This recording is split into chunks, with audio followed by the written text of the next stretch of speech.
Thank you. Mhm. I'm excited. Y'all set? Yeah, let's All go.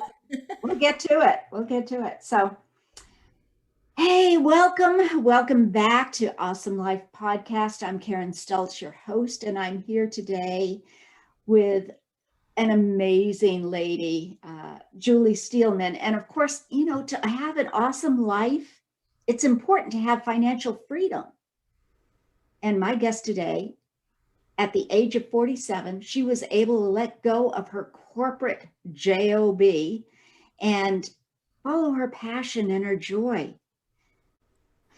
And now Julie helps others to discover how to create a soul-centered cash flow and profitability plan so that you can break up with your I'm not good enough with money mentality that so many of us seem to have. And she allows you to finally have the impact and the financial freedom that you want. She has worked with corporations and industries such as Microsoft, Sony, Toyota, and Apple. And now I am thrilled that she has agreed to share some of her wisdom with us today. So, welcome, Julie. Hi, thank you for having me. I'm looking forward to this. Oh, I'm thrilled. I'm thrilled that you've joined us.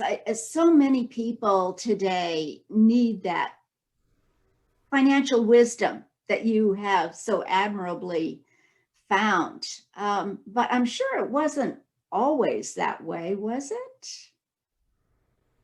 I mean, did you always know that you had this financial wizardry and wisdom? Oh, heck no. I've done all the financial boo-boos you could do and then some and repeated them a couple of times. For me, it started really, it just is this kind of extraordinary journey of, being 7 years old and watching Mutual of Omaha's Wild Kingdom every Sunday night. And I was so enamored with Africa and the animals and watching this on television as a little kid. I wanted to go to Africa, and it was like somehow I was given this imperative that you must go to Africa before you die. And I that dream never left my heart, and I found myself becoming very dedicated and committed to it. And it really set the course for the choices that I made. And when it's a long story, but when I graduated college, I had a minor in business administration and economics and a major in advertising and marketing. And I went into the corporate world and I went, the only way this is going to work is if I'm in a sales position, so I don't have to be stuck in a cubicle outside some guy's office who's going to decide when and if I get a raise, because that's never going to get me where I want to go. And, given my family circumstances, lovely people, fabulous upbringing, they just weren't globetrotters. It wasn't their dynamic. And I knew that I needed to create my own financial freedom because I didn't want any person, place, or thing to decide when and if I got to go and for how long I got to stay. Because there's a part of me that dreamed of not coming back. And my father was, I didn't realize this until much later, that he nurtured me very much financially. He didn't treat me any different than my three older brothers. He didn't expect me to come home or to be taken care of or to be needy.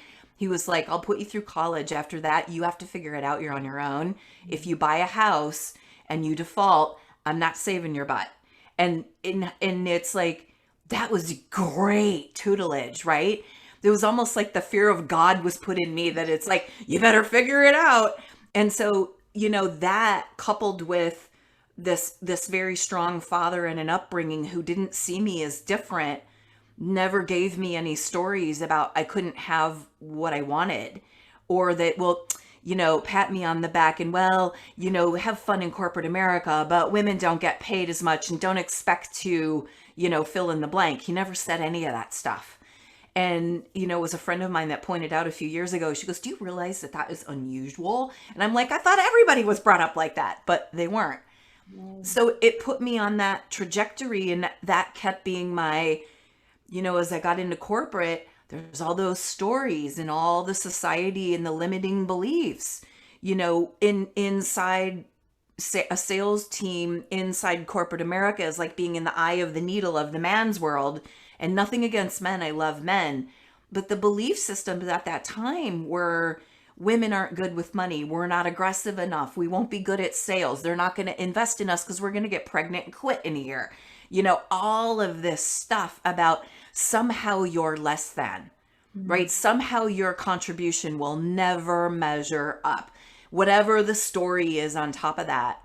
And I got to a place where I realized that if I bought off on those belief systems and I kept indulging them and kept operating like they were true, I was never going to get to Africa. Like that was my cherry, you know, and I was like, oh, that's not going to work.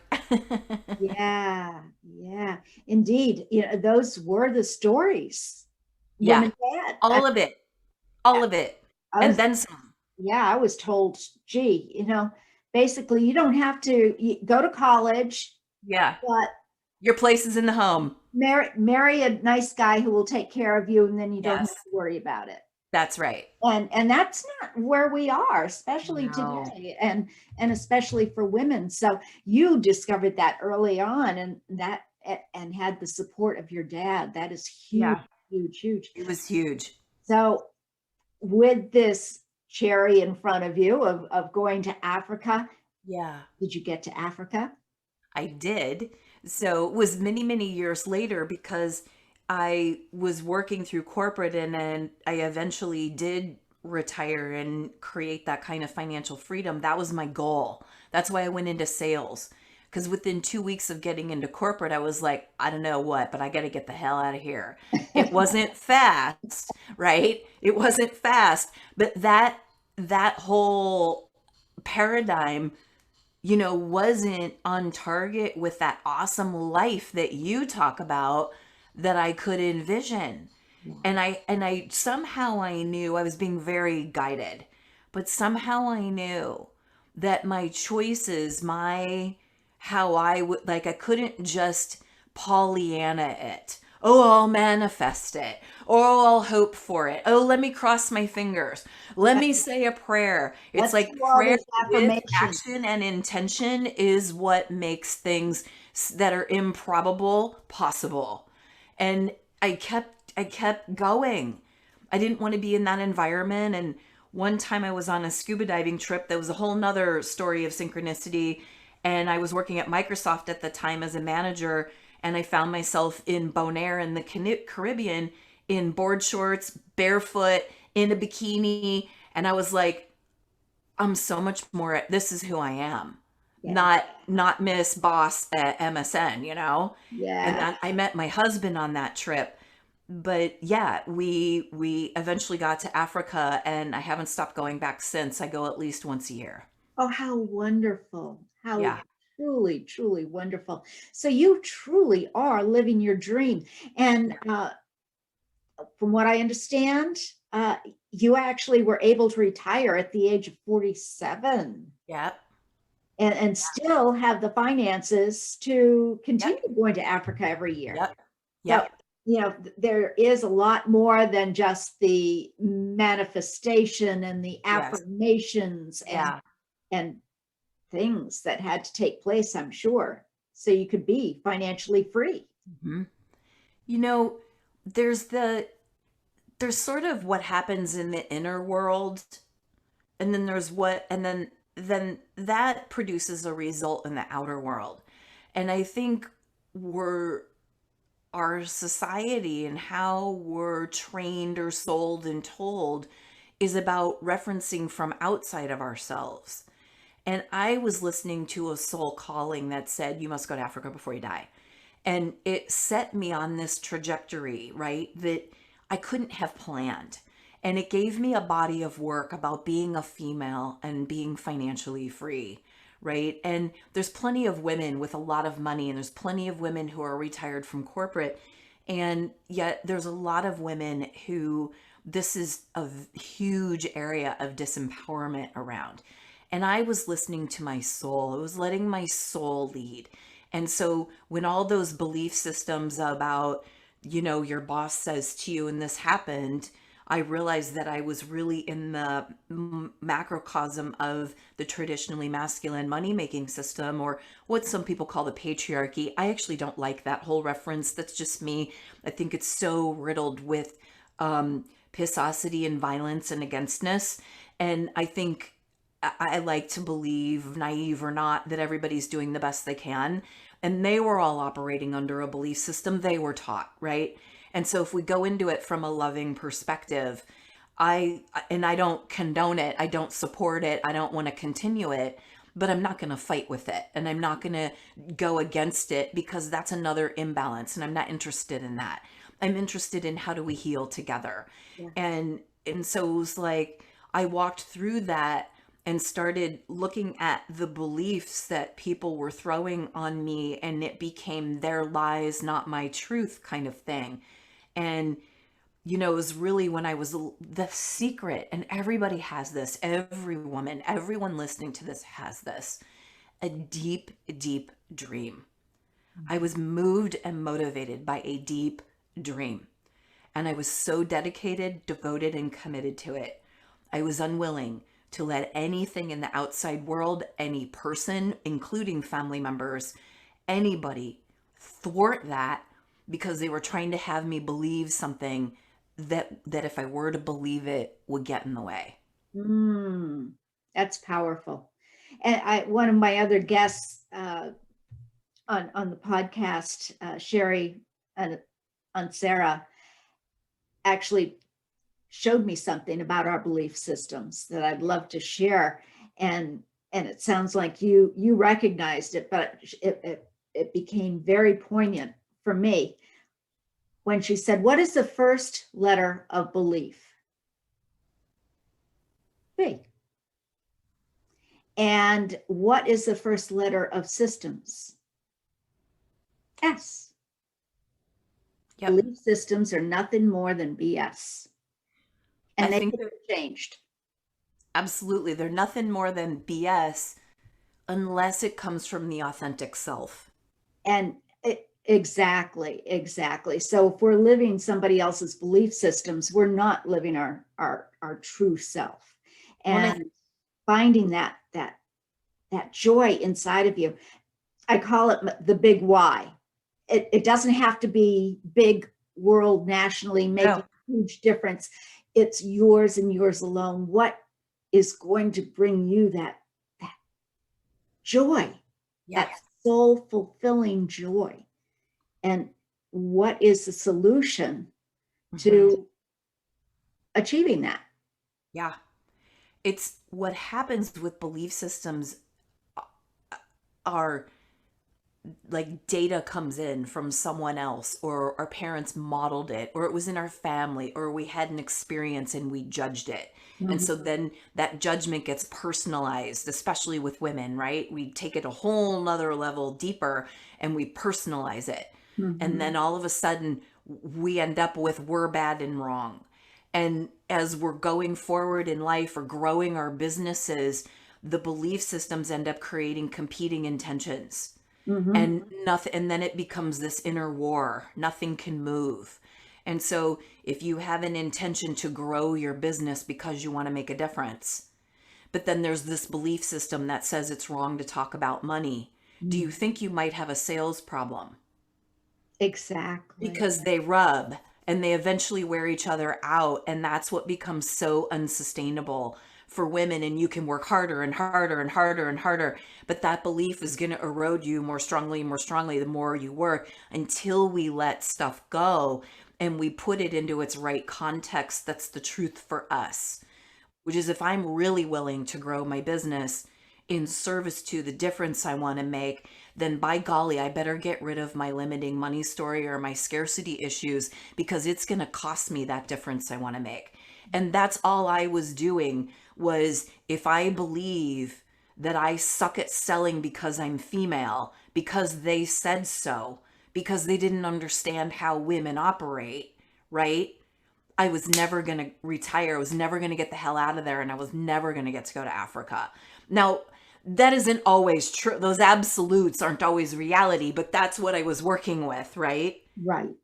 And so I had to really get conscientious about when something was flying in or when it came from within me.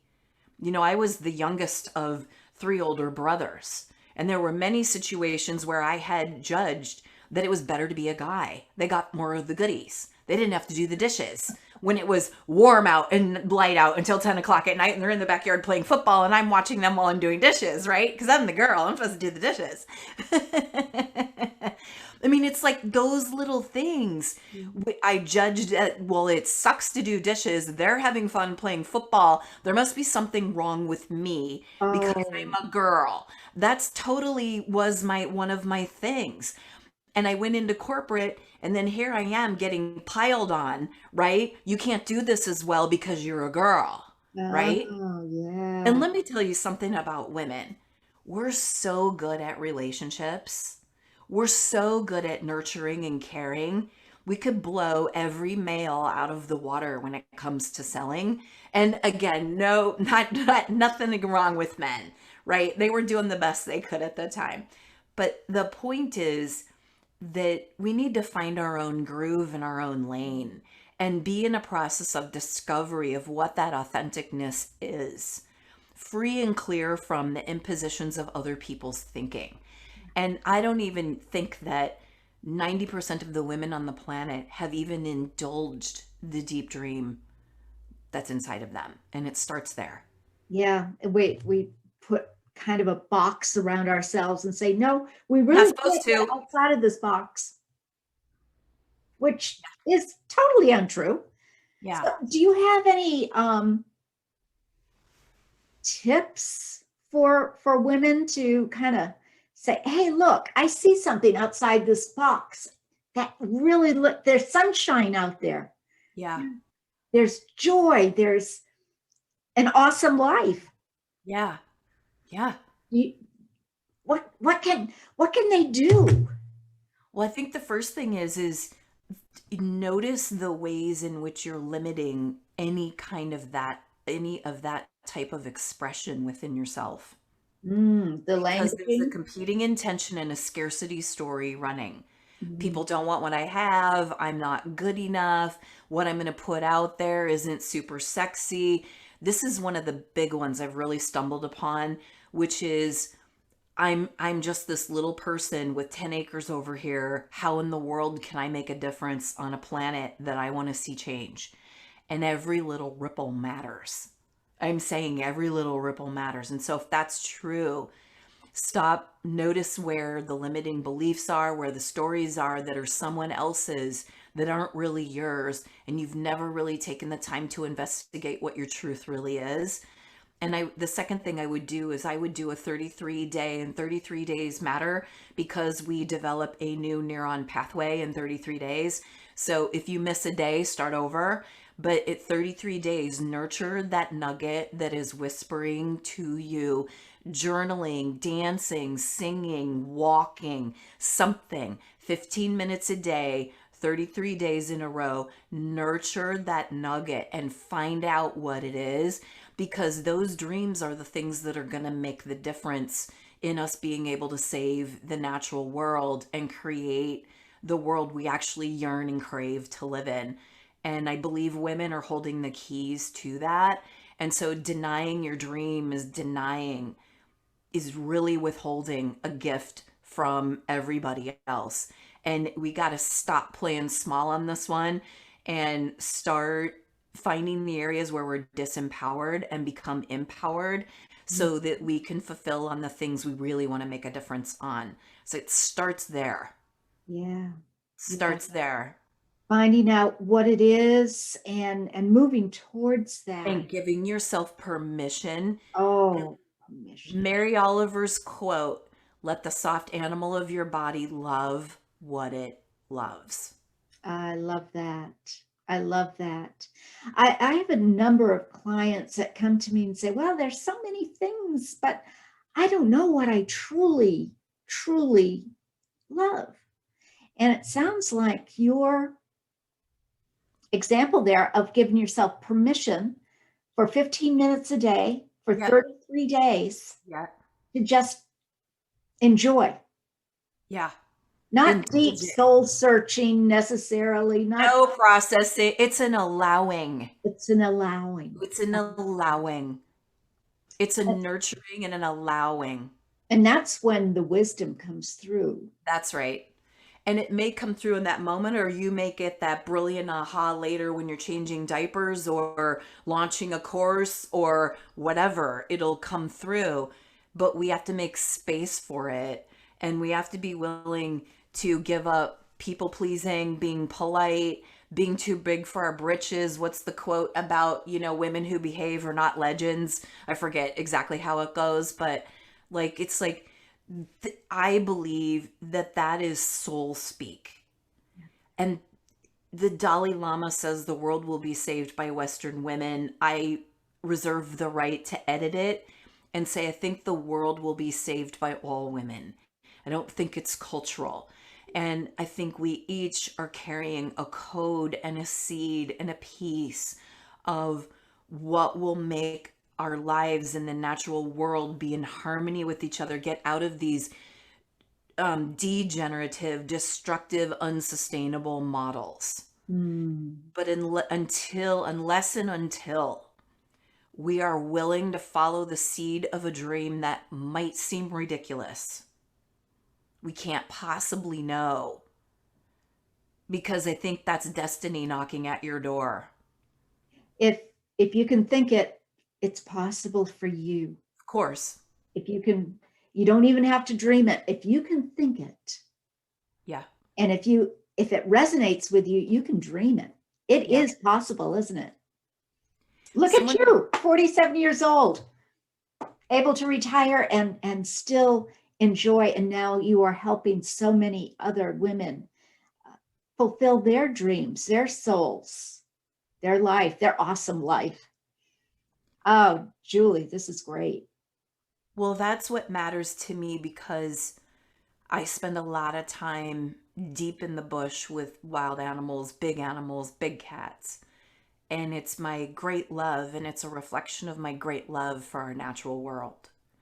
And I know it's at stake. I know a lot about species and extinction and what's happening to animals. I work with marine mammals with rehabbing and saving lives and disentangling whales. And, it takes a village. Trust me, it's not just me. I'm part of the community and doing the best that I can. And a lot of times my photography goes for conservation efforts. But I'm doing this because when more women, and especially entrepreneurial women, will really open up and allow themselves to have the kind of business that'll give them a stress-free financial life, they can get on with their sacred yeses, with their bucket list projects, with their sacred activism and philanthropy. And that's what's going to save our natural world, is if we start being a collective of women who are actually represented. Our voices are not represented in the money system or the financial community. And so what we have is a system that is not biodiverse. And so one mentality is represented. And if we keep going down that road, it's extremely destructive to our natural world. So I know that the women that I know are very driven by wanting to make a difference in their own way. And if as many of us as possible are actually empowered enough to do that, because we need the funding and the financing. We got to fund our own revolution, as one of my friends says. I like to call it evolution, because revolution's got that take up your arms and fight kind of thing in it, and we need that kind of energy. But it's like, that's why this matters. This is way more than about how much is in your bank account. This is that our natural world is at stake. And I'll be bold enough to say, would you be willing to drop your money story to save the natural world? Because it's what it's costing us.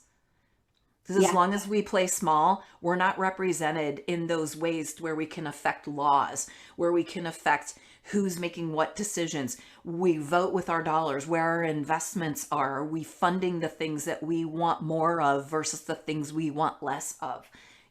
All of it, right? Yeah. I love that. That is, everything you just said is just so powerful and so true. And each one of us is, like you said, we are a ripple. You throw a pebble into the lake and it ripples out. So every action, every choice we make, even if we think we're not doing anything, that is a choice too. It has a ripple effect. I mean, I can say, all right, I'm here in my home office. I'm not going out. There's COVID, Right. but there's an impact being made simply by that. That's right. So I really admire everything that you're doing, Julie. So how can people get in touch with you? How can they learn Yeah. from such wisdom? Well, they can go to juliesteelman.com, and there's a place where you can get some free gifts and a free webinar if you want to sign up for that. Would love to have you. You can go to chatwithjulie.com and sign up for a quickie conversation and see if, just to check in and catch up. And I would love to talk to you. And, I'm really, really on a mission to work with as many entrepreneurial women as possible who want to join a collective, who want to make a difference on the planet and are ready to let go of their money story because it's withholding their ripple that they contribute to the overall thing. And what I want to say about the ripple thing is so important. It's so easy for us, one of our money stories or our scarcity stories is, well, I'm just a mom with two kids with a coaching business. And I Or don't have the education. I have I only don't have the education. I'm not a household name. I'm not big enough. Nobody wants to buy what I have to I want offer. to be Mother Teresa. I want to be Mother Teresa. Yeah. Well, my dream isn't big enough, or my dream's too big and I don't know how to get to it. Like, Yeah, can you hear all the nonsense in there, right? really. Really. But we live and make decisions every single day steeped in that tea. Time to throw the tea out, time to throw the tea bag out, and really look at this. You talked earlier about your why, and really look at, if you were, I looked at it this way. When I was in corporate, it became as simple as, this was the mantra that I get mantras dropped into me that are like the thing. I don't know where they come from, but well, they come from the divine. I know that, but they're always like whoosh, that succinct whoop. And it was, if they knew what I knew. And it's like, if my clients knew what I knew, they would buy. Yeah. And so it aligned my energy around being able to communicate with them in a way that actually resolved their problem. And it changed everything. Oh, And I you stop love withholding, it. and it's like all this scarcity nonsense keeps us in, it keeps that suppression of the feminine in place. It's the linchpin, right? We don't express. We aren't visible. We aren't willing to ruffle feathers. We keep telling ourselves how small we are. So we take one more hammer to the nail of what was already there and we hammer it even deeper, and it's like, if you want to break the hold of the patriarchy or the traditionally masculine money making system, then you can't keep colluding with it by buying into the stuff that was never yours in the first place. We have to really be that, we have to be that willing to face ourselves about what we're indulging. Because at this point, we're adults and we have a choice. We have all the permissions in the world, especially in the United States. We have all the doors are open. There's no one shutting any doors to us. The cherries are ripe for the picking. And we can, oh, but I can't quite reach it. Is like, drop the nonsense. We have to drop it. Like, we have to really drop it. The thought is that the doors are closed to us, but that's only because we're keeping those doors closed. We've put up the barriers, But and we keep seeing it as closed. and it's not. It's It's not. not. As long as you can see Not. that glimmer there, you can get that door open. That's right. I was helping a friend last night. She has a little hidey hole in the bottom of her trunk, and she thought she had hidden some of her jewelry there and had forgotten about it. She couldn't get it open. She said, well, maybe there isn't any hole there. Maybe it isn't even possible. Such self-denial, right? When she knew. And she knew. She Yeah. knew. And I opened it up and there wasn't anything there, but it was a case of, yeah. She said, I thought I could, but I can't. And I said, yeah, you can. We just have to look for a different way. Right. In a different perspective. And I just want to say, no wrong making here, right? No. No wrong making at all. I had to look at all of this in myself before I could make a change. And I think we have to take up space in our own hearts first. And then we can, help everybody else around us.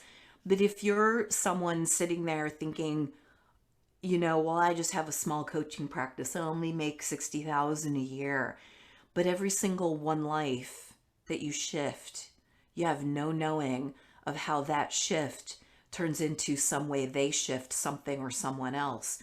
Or they get the moxie to go do the river project they've been dreaming of, and all of a sudden they're on a board and changing rivers. Like that's how the ripples work, and we have to trust them. Absolutely. And don't try and analyze it. Don't No. try and think, well, I'm not doing, I myself am guilty of that sometimes. I need to see the evidence show up. Um, and it's important to have that evidence so that you can keep going forward, or else you're going to continue doing the same thing over and over again and getting the same results, right? Which may Yeah, not be what you want. absolutely. And So an awesome life and a joy-filled life is actually, it's not the result or end game. It's that you listened to yourself and you followed your heart. following your The- heart. There's no failures, there's opportunities for growth and learning. And we have to reframe how we look at all of this. And I think we have to support each other as women and not tear each other down, link arms, prize each other, amplify each other's visions, make what sounds impossible sound possible. And like, go for it. Yeah, it's all possible. If you can think it, it's possible. And you are living proof of that, Julie. Oh, thank you so, so much for joining us today. Your wisdom is amazing. So do go to juliesteelman.com. I will also put that in the notes. And she has a master class, I believe, there. Is that a webinar? Yes. Yes. That is I have so, a master class about the 3 financial breakthroughs you can have in your business. ooh, yay. Everything to do with 3 women and 3 belief stories that we broke through, and how, what I told there's a story around it's not okay to talk about money that creates a sales problem. There's a story around I have to work really hard that was a wealth problem. And there's another story about how we relate to money that is a profitability problem. So anyway, I show you how to resolve all that. Oh, fantastic. Fantastic. Well, thank you again. And I can't wait until the next time, Julie. Thank you so much. What a pleasure. Thank you for doing what you're doing, because your ripples mean a lot. Thank you. I really appreciate that coming from you. Have a great one. Bye bye. You too.